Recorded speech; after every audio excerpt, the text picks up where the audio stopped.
guys. Welcome to my channel. Finally, it's happening. It's getting there, and I'm so excited to share all the content with you guys. You have no idea how many things I have to share.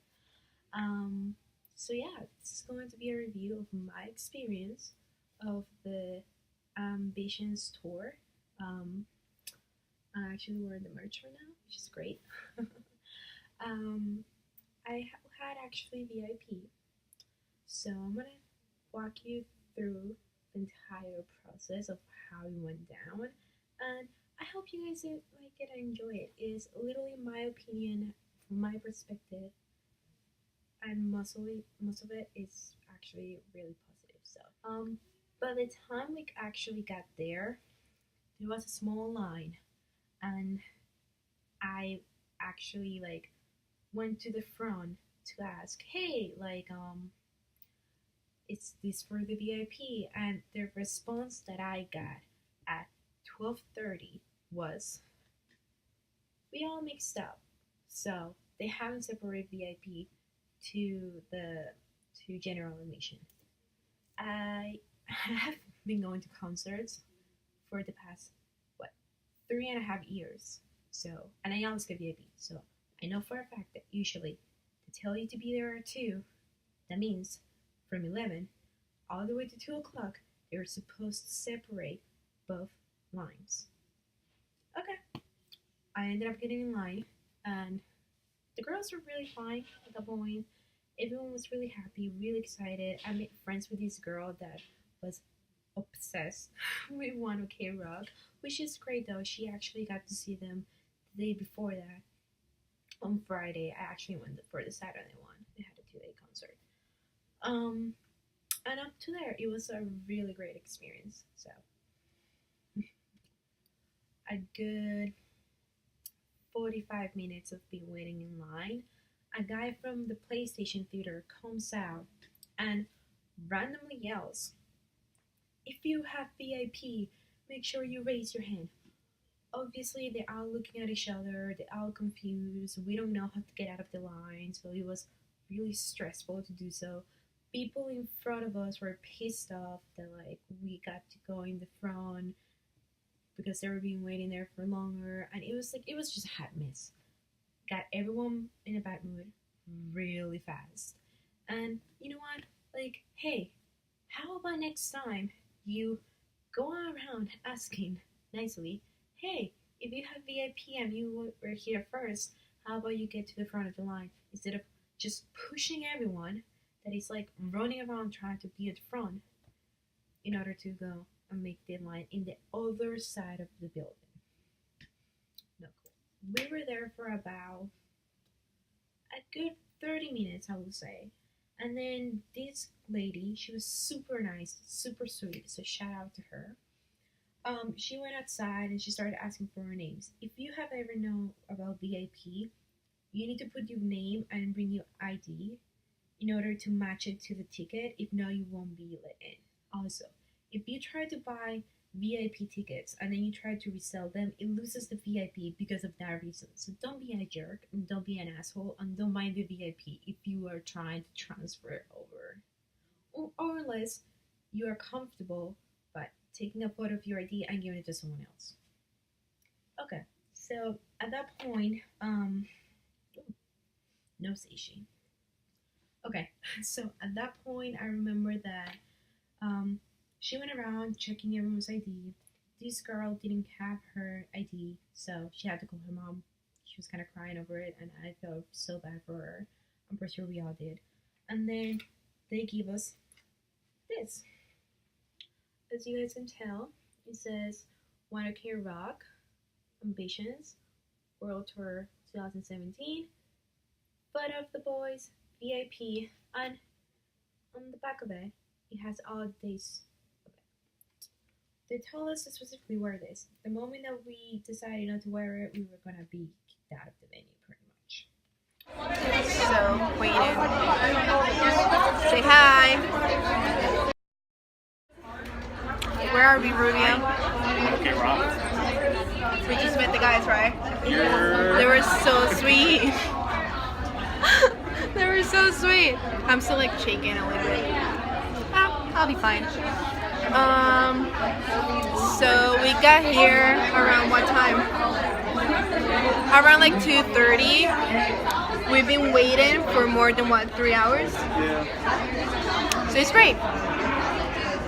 And I still haven't found Cody Carson.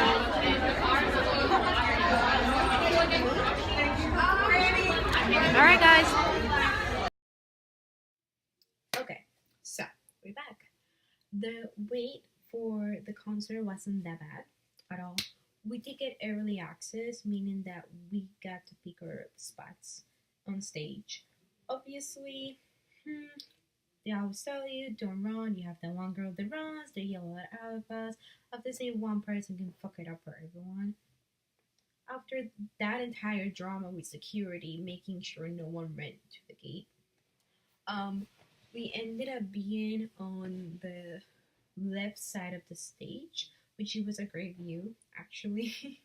We didn't have to deal with the craziness happening in the center of the crowd. Um, and it was a really exciting moment for me because it was the first time that I actually got to see Palace Days. So, I don't want to get too much into detail because I actually went to the Palace Days concert with Set It Off, which I'm gonna make a totally different video about it. But I want to mention them and give them a huge shout out. If you don't know who Palace Days is, please go check them out. Their music is absolutely great. It's brilliant. I love it. And if you're into rock music, you're probably gonna love it too. Because why not? The energy when the guys took the stage. Oh my god. You never expect the first opening act to have so much energy and to bring so much like love to the crowd and positivism. It was so great to see them interact with the crowd and seeing everyone actually knowing their songs. I actually knew the girl next to me was like, who are they? And I was like, oh, they're Palace Days. And she goes, oh, I love their song. I'm like, yeah. So, A plus for them. I freaking love them and kisses to all of them. After that, I almost cried because Set It Up came up, and if you know me, you know how much I love Set It Up. I've been a fan of them for what, more than 5 years, and literally I've been there from cinematics to duality. Ooh, I just dropped that. I've been a fan from since cinematics, duality, upside down, and I think a little bit more like throwing it back when Cody Carson had black hair. That's how far I go with Set It Off. Okay. When Cody took the stage, which once again I'm gonna make an entire video about their performance in Connecticut. The energy that he brings on stage, holy shit. It's like you can feel the love, the happiness of every single one of them, and you feel home. That's literally how I feel every single time I see them. You literally feel home. And I think one of the main reasons why I love Set It Up that much is because they make you feel like you're part of the family, you're part of their journey. Their music is literally their journal that they continue on living every single day. And Life Afraid is such a great song, guys. It's about being alive, being happy that you're there, being present in the moment. And that's the message that my babe brings around. So be happy. And it was great. It was literally great. They sing so many songs. I was so glad I got to hear them all. Because, last time I saw them was actually a Warped Tour last year. So it has been a year since I saw them. And it was great. It was literally amazing. So yeah, that was my review. Quick review and Set It Out, which wasn't that quick.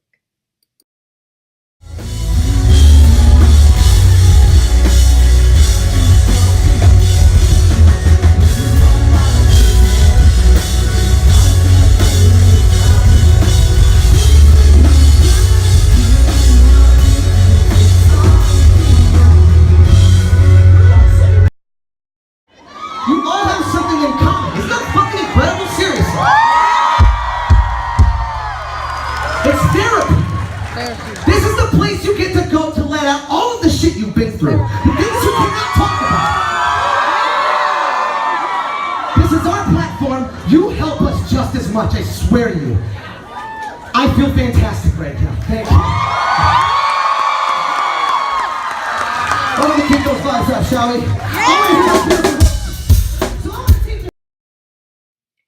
Okay, so now that we're back, um, when Taka took the stage, I definitely felt the vibe that they were like, "Holy shit, we sold this out once again," and it was so great to see them so happy and connected with what they were doing. They're always great performers, and you could definitely tell that they're getting better and better each day, which is always great to see. I love seeing artists grow to where they are nowadays. Um, there was a moment actually that it was super touchy for me, and that was when Taka mentioned the passing of Chester from Lincoln Park. If you see close in the linear, they were supposed to start touring with Lincoln Park the 1st of August, which was literally the day after New York. So I was a big fan of Lincoln Park, and I still can talk about it without crying. But um, you can see it right over there. It's really hard to see, but that says Lincoln Park right over there on the bottom. I guess Taka actually they cover one of the songs, and then Taka actually gave out a speech about it, and he started crying. He started blowing out, and I feel so bad because you could feel his pain. I'm guessing they were really close, and just knowing that the guys were like going through so much and they still like went on stage and completely killed it meant the world to me. Because you know what? That means they put the fans first, and I literally have to like thank them for that and give them props because it takes a lot of guts to actually do so. Um, After that, the cover of Lincoln Park, the boys completely stop singing. You can still see Taka like crying, and they stop for a good minute and a half before they start singing the song "Take What You Want."